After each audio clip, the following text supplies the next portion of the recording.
You are listening to the Six Figure Photography Podcast with Ben Hartley. Each week, a new episode will air to help you grow your business by winning more bookings, maximizing your profits, and breaking through your limiting beliefs. Today, we got my friend here, which I'm super stoked about. I always like when I got people I like on here. Sometimes I got people I don't know. I don't like, I don't trust. I'm just kidding. But today, we got Justin Benson. Justin Benson, we're going to be talking about the fastest workflow for photographers. We're going to get as step-by-step as we can, but I want to give you guys a guide to streamline your culling, your editing, your delivery. Justin is the man to talk about for this stuff. If you don't know Justin, he began his photography career in film and television industry. He developed a passion for storytelling through images. 2011, dude, that's like 14 years ago. After photographing a family and friend's wedding, he discovered his true calling into wedding photography. Like I just said, over the past 14 plus years, he's dedicated himself to this craft, to capturing special moments, while also facing the challenges of trying to do all that with post-production. And that's really what ignited what is now Aftershoot. Like the frustrations and time-consuming tasks of sorting and editing thousands of images, this became Justin's biggest opportunity. He saw an opportunity for AI to revolutionize this photography industry. And it feels like forever to go, man, but like 2019, he joined Aftershoot and eventually became a co-founder, aiming to help photographers streamline their workflows. And my gosh, that you have done, man. It's funny. Sometimes I think about what it was like pre-Aftershoot, and I just like, it feels like what was it like before cell phones. I don't even understand. Anyhow, under his leadership, Aftershoot has become an industry leader using AI to simplify culling, editing, giving photographers more time for the craft and their clients. By the way, beyond all of that stuff, beyond Aftershoot, he's just a passionate dude. He's a passionate educator, passionate father, passionate husband, speaker in the photography conferences, workshops worldwide. He's a good dude. Ladies and gentlemen, Justin Benson. Hey, man. That was beyond flattering. I'm blushing over here. Oh, my word. You are. Look at these little rosy cheeks. It could be the purple back. I don't know if it's the lighting. It could be the lighting. No, it's blushing right there. Justin, welcome, man. It really is good to have you on the show. And I mean it. You know, it is funny when I think about what I used to go through when it came to my post-production workflow. And I think now about how good we got it, and yet I still hear the complaints. And this is just me like thinking about this. Like I still hear the complaints about like, I'm spending so much time editing. I don't have time for anything. I don't have time for my family. I don't have time to like actually grow the business. And I don't know, maybe it's just, they don't realize the solutions are there. Maybe I'm not sure what it is, but man, this is a classic back in my day story. I think this is what it feels like, Justin. Like back in my day, I mean, it was crazy just the amount of effort that went into delivering a single gallery of images. Do you feel that too, or is that just me? No, it's definitely a back in my day thing. I can't imagine what I would do without AI at this point. I mean, literally turning out weddings in a couple hours, like it's insane versus the old days, you know, back when I used to walk uphill in the snow with no shoes on. You know, it was culling manually, like looking through thousands of images and then one by one edit, sync, adjust the edits. And yeah, AI has changed everything. I think if you're not in the point in your business where you're harnessing it, it's time to get on. It may not be perfect and it may take a little bit of time for you to understand how AI works, but there is not a person who it cannot help. Yeah. And I wonder too, if this is, you know, it could just be like a trust thing. And I relate to this. You know, I think when I first heard that AI was going to edit my images, like my images, like the artist, right, who's been doing this for similar to you, 14 plus years, AI is going to edit my pictures that previously, I mean, I'd spend an hour on a single photograph, just like making it exactly what I wanted. And AI is going to do that? I don't know about that. I think there's still a lot of that sentiment, a lot of the, and we're starting to see, I think because of ChatGPT and just people starting to see, well, actually AI can do some pretty insane things, you know? Maybe the trust is starting to turn a bit more towards like, I think this actually can be, I think people are starting to believe, you know, that it actually can do what they do or did, and maybe even better. I think it's partly the trust thing, and I think the other part is the expectation. I feel like so many people walk into AI and they expect it to just be the right answer, does everything perfectly. Like AI should be so smart. AI is not really smart. I mean, I tell everyone this. AI is actually like kind of dumb. Like it only learns through lots and lots and lots of repetition. So if you're walking in expecting like Aftershoot to color your images perfectly like you would, it's not going to happen. It's not intelligent enough. It wasn't in the moment. I mean, even you and me, we could cull the same set of images and come up with different results based on our personal preferences. So it has to learn. You have to give it the time to understand, but in the least, it can help you, even if it's not getting it right, it can help you speed up the process. And I'd say the same with editing, right? Editing's it's going to do really good at the stuff that you taught it. Like when you teach it, hey, this is how I'm adjusting my photos when it's sunset. This is how I adjust them when it's outdoors and full sun. It's going to pick up on those things. But if you never taught it how to edit this church that has purple stained glass windows, it is not going to know what to do. It's not that smart. Yeah. Yeah. It's interesting how it could either be one or the other. I mean, I'm sure there's middle ground there, right? There's a lot of a spectrum here, but like I started with like, we don't trust it at all, to then the other side of it being like this expectation that it's just a single click and everything's going to be perfect. You know, are there any other misconceptions that photographers have around stepping into AI to assist in their culling or their editing process? I think another big one that I always flag to everybody is like, be aware of the company. I think that's like one of those places. We saw it with Adobe, right? They did the generative stuff and they released their terms of service on the generative stuff. And like everybody was like, whoa, that means they own my stuff that I do. Like I just gave away my copyright, and they backtracked and like changed things and clarified. But you should be really confident in the company that you're using. I mean, your data a lot of times is going up to like some cloud server like Amazon or something like that. And what happens to those images up there?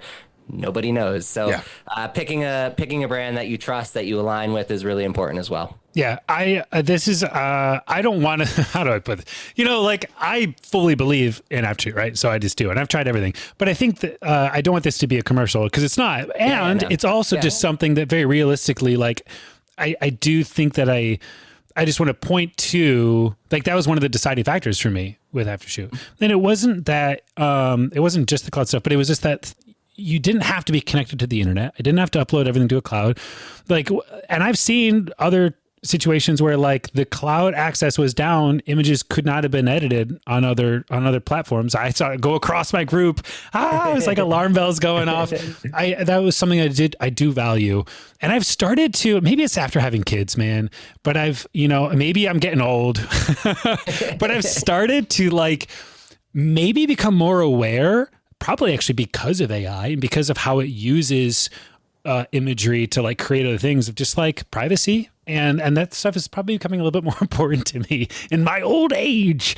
I'm just going to build you a little tinfoil hat here and stick it on. No, I think that's like the most valid point behind it. I think AI has brought this to the forefront, right? We see image generation tools, that stuff that those image generation tools are creating. It doesn't just like come out of nowhere. It's not the AI's imagination. That's like literally pulling work that it's finding on the internet, things that it's finding all over the world. So, where your images goes, it matters now. It could be, you could just be providing data to a company that's going to turn into a Gen AI company at some point, and like an image gen sort of thing. And then boom, your images are creating works of art for other people. And like your client's privacy is also then kind of breached in that as well. Yeah. I hear that.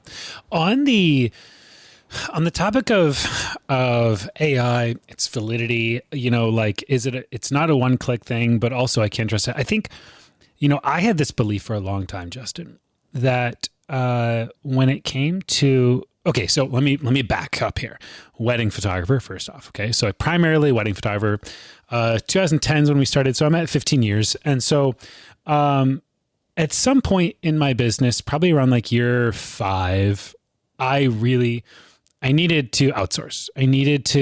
I just couldn't do anything else. So much of my time was just set in front of the computer, calling and editing, and I needed a market. Like I couldn't grow the business anymore. I needed a market. And at this time I had just brought on multiple photographers. And so now I really needed a market because I really needed to book more weddings for my whole team. Right. And so I bring us back to that point because I needed help culling and editing, but I was like, I need to find someone that's going to actually like do the best job like that I would do. We're charging not a small amount of money for our work. It needs to be incredible, and it needs to be artwork that I'm going to be proud of to send out to my clients. If it's not going to be me, it's got to be the best. And so I remember working with I started off first with a company, and I remember back then my requirement was that I could talk with my editor, right? So that way because I need to even go back further. At one point I worked with a company that I didn't know who was ever editing the work. It was like, I would send it out to them and then they would have some person, and one week I'd get the images back and they would be great, Justin. And then the next week I get images back and I'd be like, who edited this? And lo and behold, it wasn't the same person. Right. So then I was like, okay, that's not going to work. So I was like, oh, I'm going to work with a company where it's one person. Okay. And that was fine until I don't think it was the same person each time. Like, I'm pretty sure they were telling me something, but giving me another thing. So I was like, you know what? I'm over this. I hired this gal to just like come by our apartment. It was early in my wife and I's relationship. We had a little apartment in Columbus, Ohio.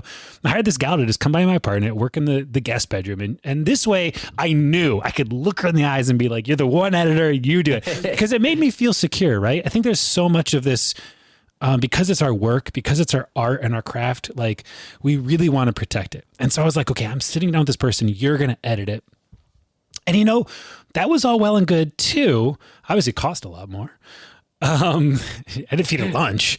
That was all well and good too. And until, it took a lot of me like giving really strong direction, right? Like, well, that's not how you to choose that. That's not how you would edit that. It's not, this is how, and so I kept trying to teach him how I would be doing things.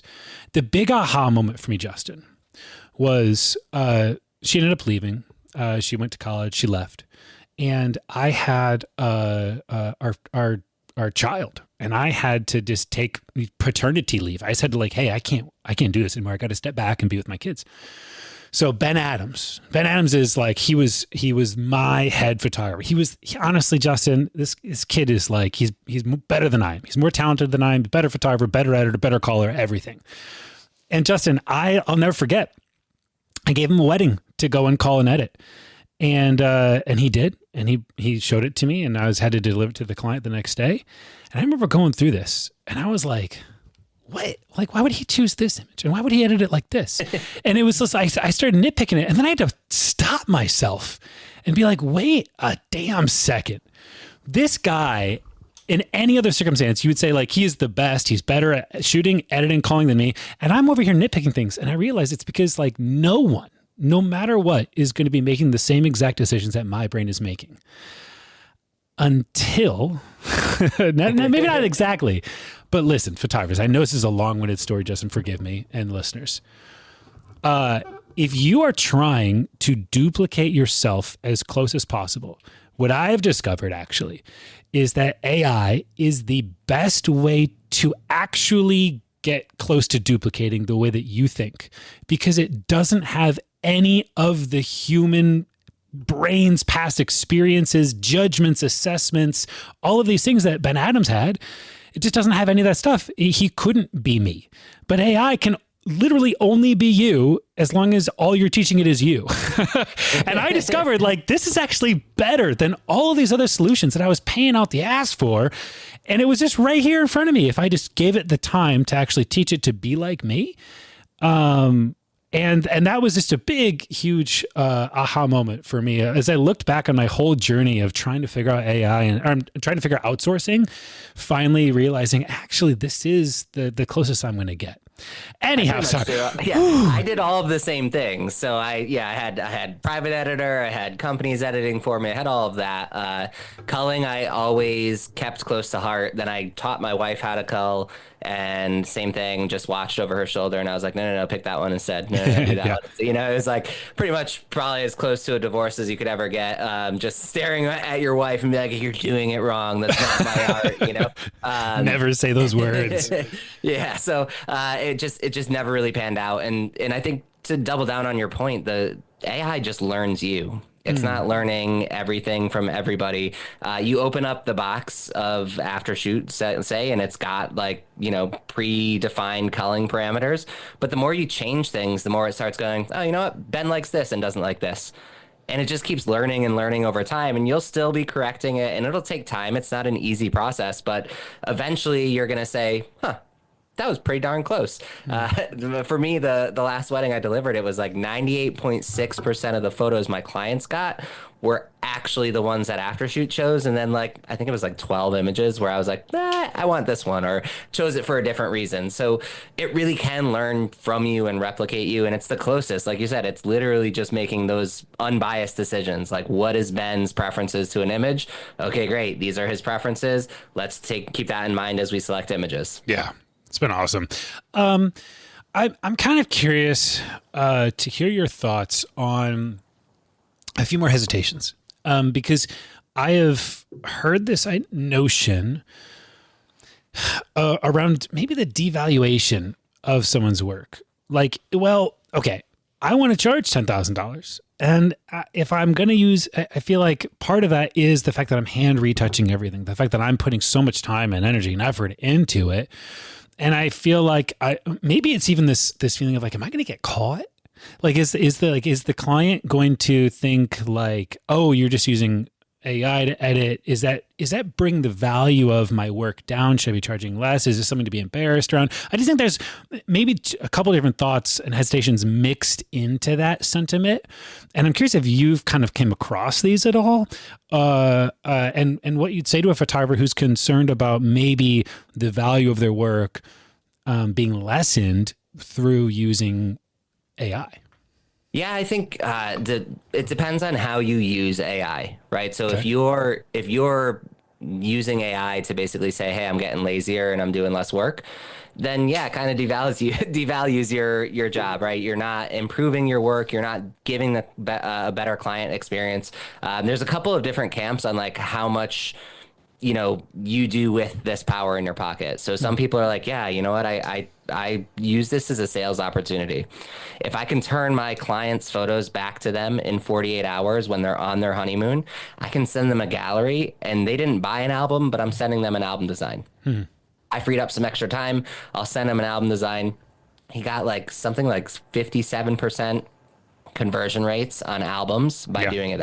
So he just increased his earnings simply by just changing how he's doing it. And he's not saying, hey, I just punched these through AI. He's saying, hey, I loved your images. I just busted my hump because I wanted to get them to you as fast as I can because I'm excited about them. So if you frame it right, I think you can absolutely just like take the faster turnaround time. The other option is this is your opportunity to really upscale, right? I mean, you're saving so much time on your process that you can say, you know what?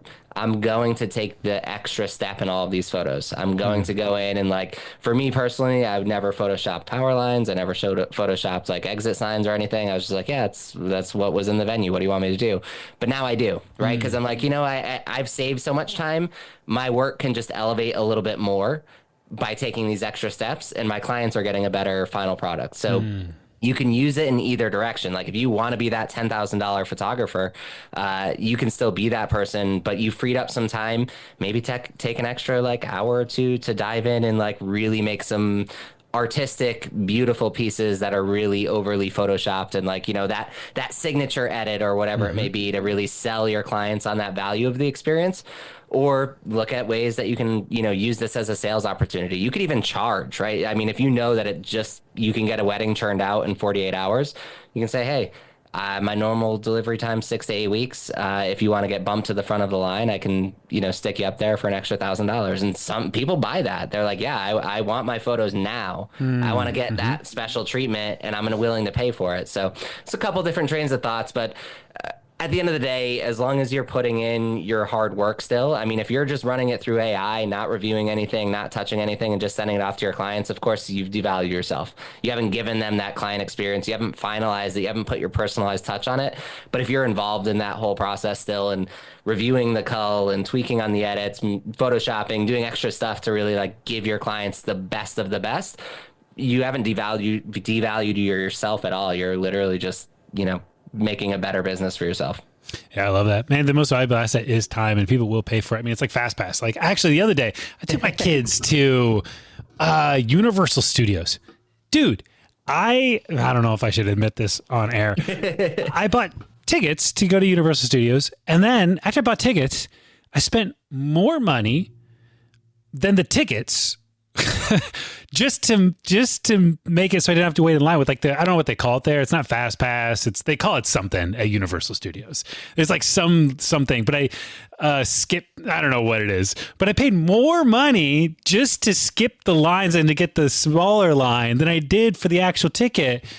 And I tell you, I complained so much. I complained so much before doing it. And then after we got back from like the day the first night when we got back to the hotel room, I looked at my wife and I was like, I am so glad that we got those damn skip the line, fast pass, whatever it was called things. I was like, I am so glad it was worth every penny.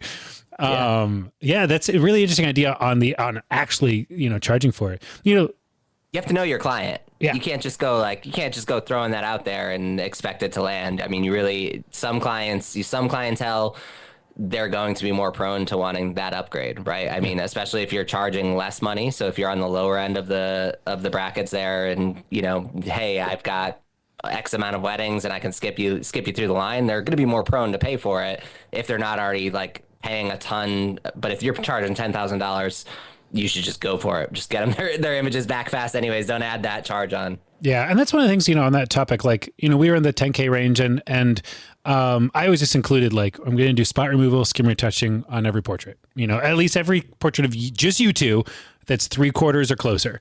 Everyone else is screwed. Everyone else I don't care about y'all. Get your own wedding. But, for the couple, any portrait 3/4 or closer, I would do that. And I would include that. And that was something that a lot of clients really valued. So I could see what you're saying. You could leverage it as, hey, we are this price and you're going to have your images in next time. I also think when we're having this conversation around the devaluation, it's like, well, listen, every time there's a new computer or a new Lightroom update, or upgrade that just happens to get rolled out, or a new camera with better autofocus, and like, we're not thinking that is devaluing our work. We're just like, sweet, yay, that's awesome. And it feels like you could put this into that similar category. Like, hey, there's new tech, there's updates that are being made, and now we can leverage these and other things to just provide a better overall product service experience for our clients. I mean, that's ChatGPT. I mean, that's literally, people don't say, hey, writers aren't worth anything anymore. I mean, you still need writers to put the human element into it, still make that final, piece of art. So photography is the same. It's really funny. My wife and we were using ChatGPT to create some workout routines. And I kid you not, this was just yesterday. We had it create a workout routine. And those TRX handles, they're like on like a strap. So like they're these TRX ropes. You know what I'm talking about? Yeah. They anchor against the wall, and they're these straps that you have handles on them. And you can do pull ups and stuff. Anyhow, I asked ChatGPT to come up with some workouts, and it said to slide your foot into the TRX strap and it gave me this crazy thing that made absolutely no sense, because it was, and we were literally at the TRX and we were like laying on our back trying to put our feet into it while doing lunges. It just made no sense. And I was like, damn it, ChatGPT, you have your limitations. It was funny. My wife was laughing at that because I was on this whole big boat being like, we just use chat for it. We don't need to do all this other stuff. We don't need a trainer. And she's just looking at me being like, what are you doing? I'm like, I don't know. ChatGPT told me, just leave it alone. Oh man. Okay. This is great. So, I guess I'm curious if we were to get practical here, and maybe it's hard because, different industries and niches and that kind of stuff, maybe we talk to one, but we could address others between weddings and portraits. I do also agree that even when I have Aftershoot call for me, I'm not just believing blindly and trusting blindly that that is the final set and I'm just going to send those off. I'm curious, if we were to get a little bit more step-by-step here, let's say an average wedding. For me, I like to deliver. In the end, I like to deliver on 700 pictures. I find that to be a really nice sweet spot. Sometimes it's lower, right? I don't think I've ever delivered under 500, but I think that's a nice sweet spot for myself, right? So let's say, Justin, that I want to deliver 700. And everyone's different, but if you had any recommendation for should I have it call to 700? Should I have it call more than that and then have me kind of go through, and by the way, I am a heavy shooter. I hold that trigger down, man. And I do long days. And so it's not uncommon for me to have 7,000 pictures, 5,000, 10,000. I mean, I'll go to town when it comes to shooting. And so, do you have any general guideline for if I'm trying to streamline my calling, how much should I have AI call it to before I go in and then kind of manage that? Yeah, there's two trains of thoughts here. Okay. So your first one is you can use AI to pre-select photos for you, and then you can go do the final selections. So let AI do a looser one, and then you just go in, and instead of looking at 7,000 images, you may be starting to look at 2,000 images. Mm-hmm. And you can go in and just say, all right, these are the 500 to 800 photos that I like, and just pull those out of what the AI did. So again, chopping out the 7,000 photos and really giving you a lot less to look at. So that's kind of we call that the cull-in method. So in Aftershoot, there's this feature called My Selections. You just tell it, hey, these are the ones that I want. It's flagging it, and you're just flagging off what the AI did and saying, these are the 800 for me. And real quick on that, how long would it take Aftershoot to do that? Let's say to go from 7,000 down to 2,000. Yeah, 7,000 to 2,000. I mean, it all depends on your machine, but anywhere from 20 to 30 minutes. Take, that would have taken me a day, man, just to go. Yeah. that's an entire day of my life. Okay, cool. Keep going. So what's the other one? Yeah. I mean, as a wedding photographer, I'm running it overnight anyways. So just let it go. Yep. Don't even sit and wait for it. But yeah, around 30 minutes, I would say, depending on your machine. And then the other option for you is cull-out, which is my preferred method. It's a lot easier for me to look at images and say, I don't want to edit that than it is for me to be yeah, that's the one. So when you get that decision fatigue where you're kind of just is this one better or is that one? I don't know. And you can't choose. For me, I look at it the other way and I just say, I don't want to edit that. Get rid of it. That's not worth it. Client doesn't care about that. It's easier for me to just be negative and kick stuff out. So I'll start at the same number, 2,000. And, for me, I'm delivering 1,200 per wedding. So I'm going to just go flag out 800 photos, just hit the X key, reject them away and not deal with them. Clicking away my pains, as I call it. Yeah. Maybe you can help me to figure out what I do. Because I think I do both. Okay, so I for Aftershoot to call in, let's go from 7,000 down to 2,000, right? That'd be calling in, correct, right? And then from there, then I call out. I go from that 2,000 and I X out. You get rid of stuff. Yeah. So I'm kind of, I'm doing both. Well, technically it's all cull out, right? Because Aftershoot's going to cull out the first 5,000 and you're going to cull out the other 1,500. But you may actually benefit from both. So instead of kicking away those 1,500 images you don't need, you could just go in and just cherry pick the 500 that you want. So that's the My Selections tool. It makes it super easy. Cool. You don't even have to select the ones that Aftershoot selected. You could see the similar images or the duplicates and just kind of add them in and make your own little curated selection of favorites. That's awesome. Okay. So then we take these and now we go into the editing kind of side of things. So I'm just kind of wanting to paint a picture of how this goes for people. One of the things that I like about Aftershoot, and this comes up a lot of times with my students, right? So I'm coaching all kinds of photographers. A lot of photographers still haven't quite figured out. I just did a portfolio review yesterday, and then the portfolio review, it was 7 different editing styles. Everything looks completely different, and that's okay. I think when we're early on in our first few years, it's we're still feeling that out, and there is always transitions happening. Even to this day, I'm still making shifts, But one of the things I like is that if you are in your kind of early phase, you can test out different aesthetics, different editing styles on the same gallery. Can you speak to that a little bit? Yeah, so we have our marketplace. There's a whole bunch of free styles in our marketplace, and then there's like a couple amazing creators who have theirs for sale. And you can actually run the same set of files through and just keep reading the metadata inside of Lightroom, and it'll just keep importing new AI edits. So you can basically, I think there's over 45 at this point, between like RAW and JPEG profiles. So there's a ton of profiles and looks and different styles, and it's just AI doing the whole thing. So you don't even have to learn how to do that edit per se. You just have to have the style come on, and then you say, okay, it's too bright, it's too dark, whatever it is, and make your own tweaks up to it. So it really does give you the ability to play with style before you have style, which is, I'm self-taught. Everything is self-taught. So my editing style is just boring. I was just like, oh, I want those like really classic, bright, contrasty images that were like kind of innovative in 2011. Not anymore. Now it's just like whatever, you just took a photo. But that was the style I strove for, and I like figured out just by playing with sliders. And it took me like a year or 2 years to figure out the sliders I needed to adjust and how to get the look I wanted. Which now, like, you could just go into the marketplace and use my profile and be like, oh, okay, cool. Now I just figured out what took Justin 2 years. I just figured it out in 37 seconds when it edited these photos. So one of the things that I've encountered is I'll have myself included, especially when I was early in my process of trying to figure out like my style and stuff. Like I would edit one picture. I'd choose this one photograph that I just thought was killer, and I'd edit the hell out of it, right? I'd make it like exactly what I want. And I'd be like, this is my style. And then I would take that edit and then I would put it across all my images in the rest of the gallery. And it was look so bad, like so heavy handed and like, and I see this happen a lot with photographers is they'll have this one image that the edit looked really, really great. And what I like about Aftershoot is you can see the look across the full catalog of images, like the full breadth of it, and really get a much better feel for like, do I really like this? Do I like my greens this brown?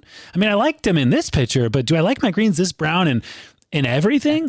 And it allows you to make just a much better and much more informed decision, and then again, in a single click, like see the entire gallery with the greens not so brown,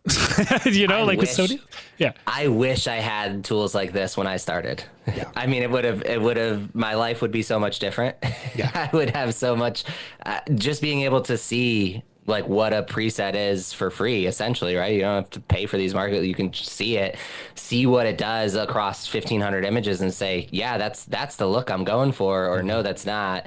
Before you had to figure it out. I probably have like 700 presets I bought since I started, like just different companies. Like, I think this is going to be the look I want. Nope, that's the look I want. And man, what did I use to be able to do that? I used to use like, I'm trying to wear it. I used to use Mass and stuff, Dirty Boots, Messy Feet. What was the other one? There's a few different like main preset companies that I was out there just running stuff through. So I guess the thing I also want to draw attention to is, and this is what I've personally benefited from, is I love that I don't get punished for learning and discovering what I like. Meaning I can run an entire gallery of 700 pictures through on 2 different edits to see and to discover my own aesthetic and my own style. And I don't have to pay twice. And it's just, again, I'm not trying to like overly, but the reality is this. In a commercial. It's just you have unlimited edits and you have unlimited culling. And I always like that matters to me again, because as a wedding photographer, like I don't want to feel like every time I gotta, on the day, I shouldn't shoot as much. I gotta like hold back because it's now going to cost me more money every time I click the thing, and I can't re-edit it because that's going to cost me much. I don't want to feel like every decision is being made with that in mind, that kind of nickel and dime kind of vibe. I just want to be able to go out and do what I do and not feel held back. And so I just have loved that. And so thank you. You're welcome.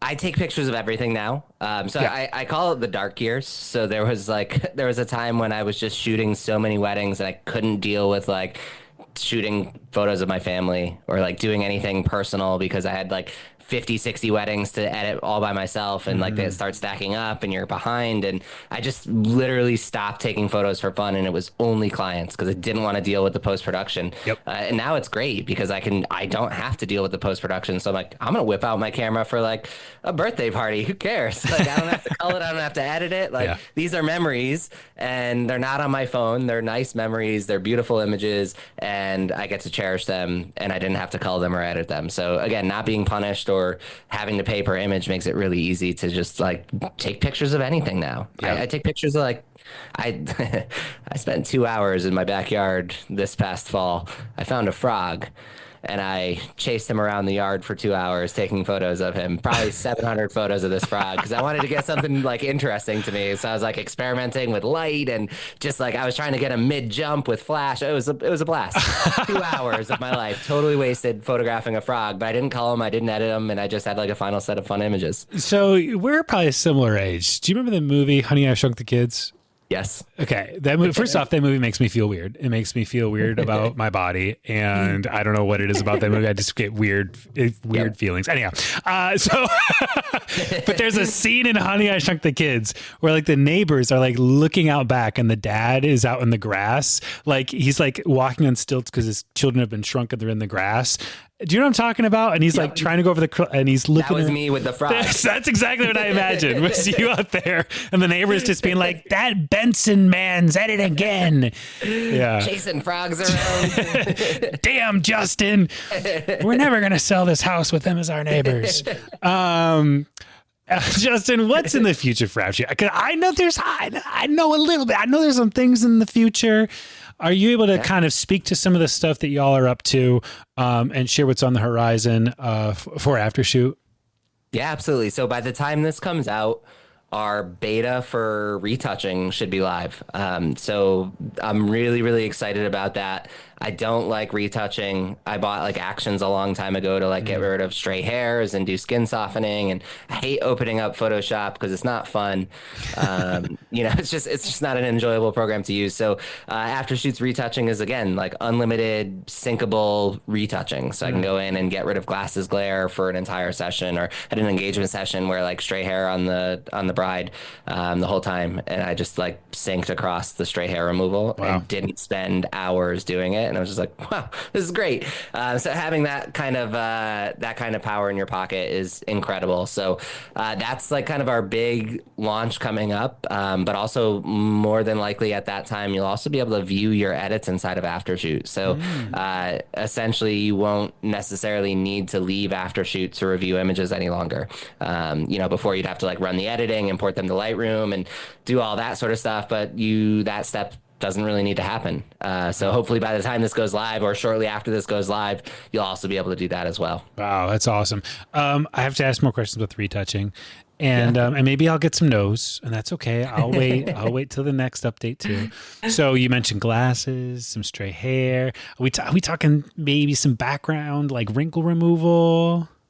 So background wrinkle removal's in the works, Nice. double chin removal in the works. The background extraction. So those who are doing like sports photos and stuff and like to do digital backdrops will have the extraction as well. But some pretty baseline things. Body, clothing de-wrinkle. I mentioned the glasses, stray hair, a lot of like facial stuff. So being able to get rid of forehead wrinkles, eye bags, smile lines, teeth whitening, blemish. Yeah. All the you can make me look. Yeah. You're going to look like you're 12. What I've always wanted. That's great. Justin has been awesome, man. Am I allowed to? I don't even know if I'm allowed to. So I got 3 months free of Aftershoot for people who want to check out Aftershoot. Am I allowed to do that? Yes, of course. When we originally like sat down, I was like, we got to do something special for the Ben Hartley crew, because your first off, your Facebook community. Shout out to everyone in your Facebook community. It's so pleasant and nice to be in there. Everyone's kind and like supportive, and it's a really good group. So I was like, yeah, we got to make sure that anyone who's cool with Ben is cool with us. So let's give them the 30 or the 90 days, because sometimes it takes a little bit of time to get that trust or that comfort behind AI. And, generally speaking, all of the amazing marketing stuff you teach, it doesn't take effect in the first 15 days. So they don't need Aftershoot in the first 15 days. They need it in the 90 days. Yeah. Well, then sixfigurephotography.com, SIX/Aftershoot, Six Figure Photography. A lot of people should say photographers. No, sixfigurephotography.com, and then /Aftershoot. You'll get 3 months. That's just take them up on it. 3 months free is just awesome, and it's unlimited editing.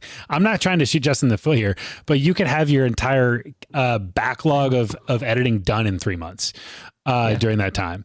So I encourage it. Yeah, right. Justin, thanks for being here, man. This has been really fun, just catching up, sharing all this stuff. Well, I'm shaking everything. Sharing all of this information for everyone, hearing your heart behind it all. Are you heading anywhere next? Like where can people like end up seeing? Are you going to be WPPI or where are you going? Yep. Yeah. We'll be at WPPI. We'll be at Shutterfest. We'll be at Bouquet Conference. We try and hit up a bunch of different conferences every year. So come find me. I'm in our Facebook. I'm in your Facebook community. So just tag me and I'll come flying in. But yeah, we're kind of all over the place, and we're happy to always be involved. By the time this airs, the Create Together Fund will have closed, but we'll have another cohort of that, which the Create Together Fund is like our program to kind of get back to photography communities. So, if you're listening to this, you're an Aftershoot user or become an Aftershoot user, you're on that 90-day trial. We actually have this community-based initiative where you can apply, we give you money, you get to throw like a little gathering, a community-based gathering around photography, try and get your community built up. I learned so much from my fellow photographers back in when I started through these communities, and like COVID kind of wiped that out. So all of my communities don't exist anymore. And we were like, let's build something. Let's make that like, we should be hanging out. Photographers should go sit with each other and converse and network and become friends and, help each other out when you're down. So building community is a big thing at Aftershoot. So cohort 3 will be shortly after. So sign up for our email and you'll maybe get an invite to have a little party. It's awesome. Yeah. Do you have a link for where people can learn more about the Creator Fund that you've got? I probably do. I don't know it, but I probably do. Yeah, well, here's what I'll do. I will make sure to get it in the show notes. Yeah, I'll get it. I'll make sure that it's down in the show notes because that's huge. That's when I saw what you guys are doing with that. I was just blown away. Really impressed with your just giving back. I'm Googling it, see if I can find a link here.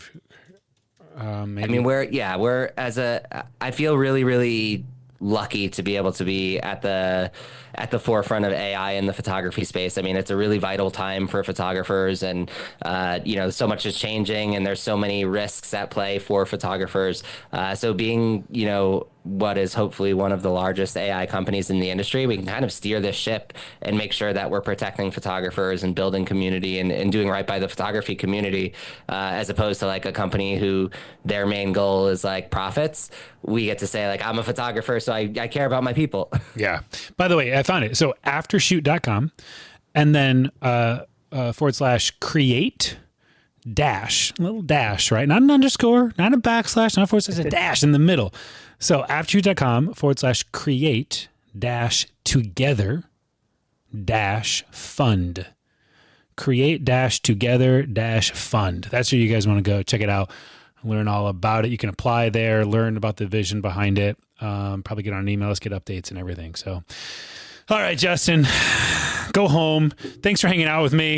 Appreciate you so much. Any other sign out for the audience? No, we're just happy to be here. Awesome. Go use Ben's code. Try it out. and then tag me in the Facebook group when you're like, yes, it changed my life. Yay. All right. Hey, until the next episode of the podcast, keep showing up and be kind to yourselves. Bye, everybody.